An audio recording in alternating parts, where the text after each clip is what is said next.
What up, peeps? It's your favorite commish here, coming out for week 6. Had some exciting matchups go on, so I definitely had to make a video for this one. I think we had 3 or 4 games that were very, very close. Some barn burners, other pretty crap shootout. So let's dig right in and take a look. So we had yours truly, the commish, needing a win badly, going against Louis, who needed a win just as badly, if not worse. He's doesn't have a win yet, and I only had one. So we're battling it out here. Luckily, my team came through for me. I mean, I've been scoring points. I just been getting smashed on. So what are you gonna do? But man, Melvin Gordon coming through with 3 touchdowns against the Browns. He put up a nice 36 for me. Andrew Luck, who's throwing just unbelievable amount of times per game, 23, and Devin Funches for 18. Oh, and the Ravens D. I don't know if you guys saw that, but the Ravens actually shut out the Titans and had 11 sack game. 11 sacks. That's like unbelievable. I think the I don't know if it's the franchise record or the NFL record for one game, franchise for the Ravens. I think it's 12 sacks. So damn close. No turnovers, but they didn't let up any points. So those are whopping 21 points there. 11 sacks to tack on the top of the 10. So I got a good, healthy 154. Finally got the dub. Poor Louis, man. He just can't get anything going. Man, he had Big Ben for 22. LaShawn finally did something for 12. Michael Crabtree for 21. And then not much else going on his team. 112. The dude moves to 0-6.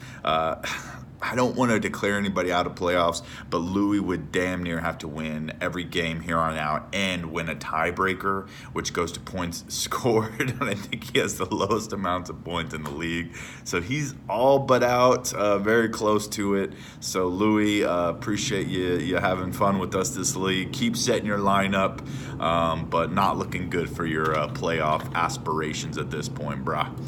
All right, next up, we had Isaac and Kevin Longoria, a yearly rivalry between these two lifelong friends, known each other since, age school, when Isaac used to beat up Kevin, apparently.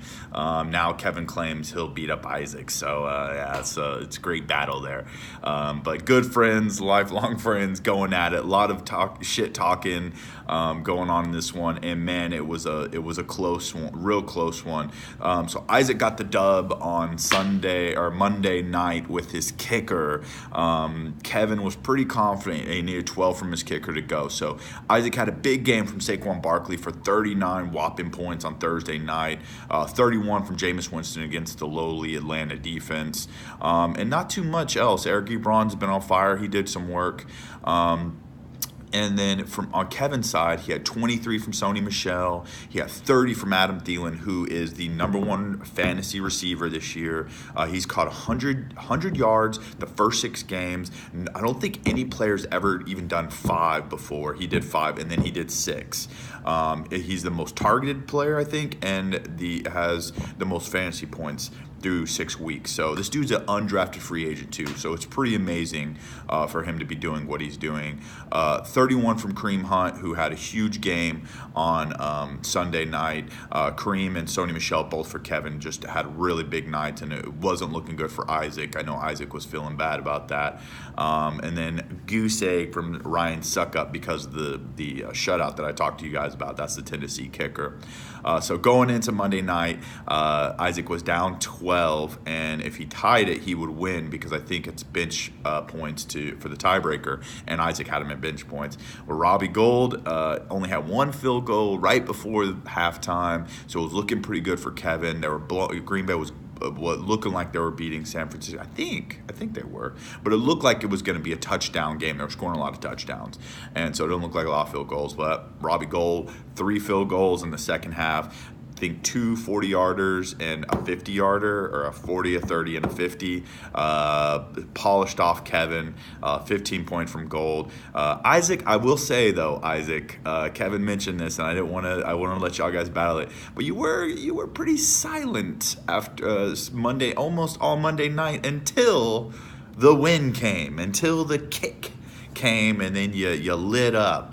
You're all over Group Me after that. So next time, be there for the whole thing, bro. You look a lot cooler. But Isaac gets the win, goes to 4-2. Kevin goes to 3-3, both in the mix.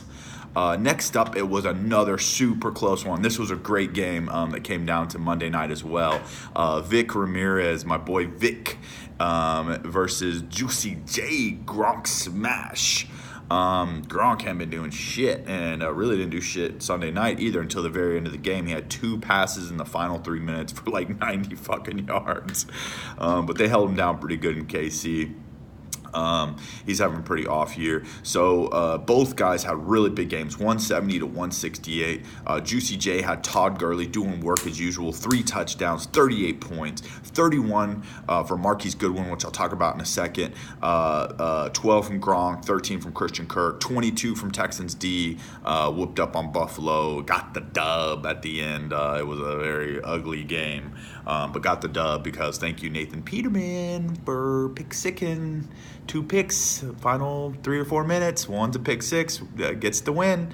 Nonetheless, 168. With Vic, you got 30 from Aaron Rodgers, who diced up San Francisco. You got 20 from Peyton Barber, 22 from Antonio Brown, 41 from Tyreek Hill Sunday night, which kept this dude in the game, and then 25 from Tyler Boyd. A -1 for Jaguars D, which was crazy against Dallas. They went off. So this is how it's set up. Going into Sunday night, I think Vic Ike was up by 5 or 6 points, something like that. Aaron Rodgers versus Marquise Goodwin. Dub, right? Automatic dub for Vic, is that what everybody's thinking. Tommy wasn't having it. Marquise Goodwin finally became Marquise Goodwin, at least what we saw from last year. Dude caught a bomb 69-yard touchdown, did a great adjustment. He was running a post route and had a corner behind him and one kind of underneath, maybe it was safety behind him, and he looked up for the ball, saw he was a little short, wheeled it out, turned on the jets, caught the ball, and boom, 69-yard touchdown. Then he caught another one. It was like a 10-yard catch, and just ran past this dude on the sidelines, just burnt off on him, and scored. And it looked like Tommy was probably going to get the win here. I think that put Vic down by 10 or 11 points. But then Aaron Rodgers, San Francisco was putting pressure on this dude all night, really getting to him. But the last 3 or 4 minutes, Aaron Rodgers showing you why he gets paid, how much he gets paid, okay? He just diced up San Francisco and scored a quick touchdown to Devontae Adams. Really nice high point ball that just went over the defender's fingers. I mean, close. His hands were up and it was right over into Devontae Adams' hands. And then the last drive right after that, Green Bay got a real quick stop and he got them into field goal position really quickly and got them right up to the 10-yard line. And Mason Crosby, who had missed four field goals and an extra point the game before, kicked the game winner, was perfect on the night, kicked a 50-yarder earlier, and came back with the clutch win. So really good for Mason Crosby. I feel really good about him doing that. It was a nice comeback victory for him. So close game. Juicy J gets the close loss. That's a herder, 3-3 for him. Vic Ramirez 4-2. So very, very good game, guys. Good luck next week. Next up was another super close game. I'm telling you, there was 4 of these. Kung Fu Panda, which is White Tommy versus Jaime Jarevalo. Okay, I like to say Jaime. And man, this was a really close game. So Jaime got the dub, 115.9 to 114.6, so a little over a point difference. Carson Wentz really got him going on Thursday night for James. Zeke Elliott did some work against Jacksonville at the very end. He busted off a long run for a touchdown. Who else? Taylor Gabriel, who's had 200-yard games in a row. Travis Kelce doing what he does. And then Cowboys defense doing good against Jacksonville for 13. So 115, not that much, but it was just enough to take out Tommy, who got 25 points from Emmanuel Sanders, who's doing pretty good this year. 17 from Andy Dalton. DJ, David Johnson, quietly kind of starting to come back into the season, starting to be pretty consistent and do decent. And Alex Collins for 17. So unfortunately, White Tommy takes the close loss, goes to 2-4. He really needed that win to stay in the middle of the pack. But 2-4 is okay. He's with me at 2-4.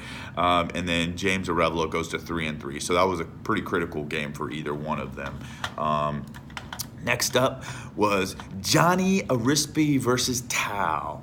Now, Tal's been on a fucking roll. The dude's 6-0. Tal, I'm looking at you, kid. Best season of your life. Will never happen again, but congratulations. You're tearing it. Your team's good. I look at your team. You got a nice fucking team. Devontae Freeman went out. You get Tevin Coleman. You got this, like, Tevin Coleman, James Conner thing going on, which is like fake, but now Devontae Freeman's out. So now you got Tevin Coleman permanently. Bell's coming back, so we'll see what happens with James Conner. If there's going to be a split there, they're going to run Bell out, because might as well, they're not going to get him after this year. They might as well run him to the ground. But who knows what the Steelers are thinking? Kind of disrespected. They feel disrespected. Bell feels disrespected. So who knows how that's going to pan out? But man, 152. Doing what you do. You scored the most points in the league. You have 1,000 points scored, which is by far the most in the league. So you're killing it. We got Patrick Mahomes for 30. Shootout with New England. Badass game. 29 from James Conner. 17 from D-Hop. Juju Smith-Schuster for 21, and Robert Woods for 20. So, yeah, nice big game. With Johnny, put up 113. Johnny, by the way, we need to talk, okay? Let's have a talk right now, just you and me. Everybody turn off the video for a second. You left an inactive player in, brah. Dalvin Cook. 0. Goose egg. Wonder why? Because he didn't fucking play. Don't let it happen again, dude. Come on, man. Come on, bro. Come on, you got Tariq Cohen on the bench for 23. Come on, bro, not cool. Tal, by the way, I noticed people keep leaving inactive dudes. Louis left 1 or 2 inactive dudes when y'all played. You didn't say nothing, okay? I let Louis know he needs to fix that. He said he would fix it. Johnny, I'm letting you know now. I'm going to text you. Fix it, okay? Tal, you haven't said shit about it, so it's partly your responsibility, okay? I'm holding you accountable, bro. All right, don't be like that, okay? Get a true win.